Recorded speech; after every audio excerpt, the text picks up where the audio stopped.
So I want to show you how to do a very easy chicken brine, okay? B-R-I-N-E.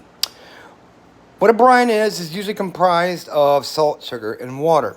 For this I used, I believe, 8 cups of water, and I used a half a cup of salt and a half a cup of brown sugar.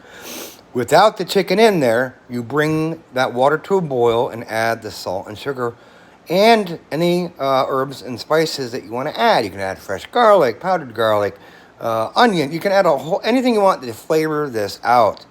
Um, you can also add, because you can add hot sauce. This is peri peri chicken. It's pretty spicy.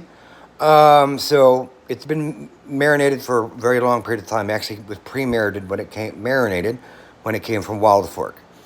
So, and I've had it before. It's excellent.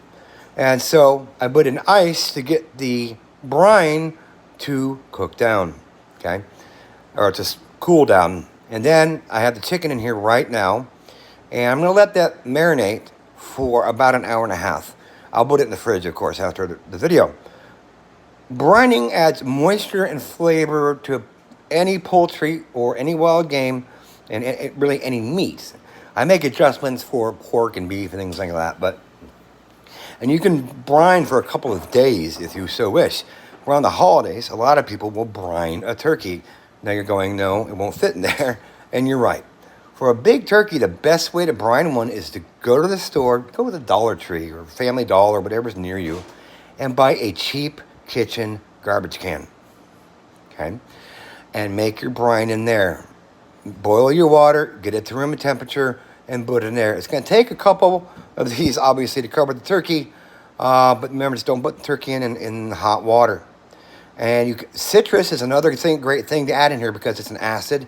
It's going to help marinate and tenderize anything you put in here. I sometimes just get lemons and oranges and slice them in half, squeeze the juice in, and just leave the whole thing in there.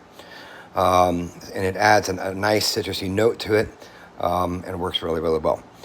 After this, you can grill it, smoke it, steam it, boil it, put it in the oven. That was a horrible Bubba Gump impression, by the way. But what this does is the salt and sugar makes the meat cling to moisture. So when you cook this at the correct temperature of 165, or smoke it or grill it or whatever you do, you're going to have a very, very moist chicken. When I cook this tonight, I'll post a video showing just the moisture to bring out. And it's a wonderful addition.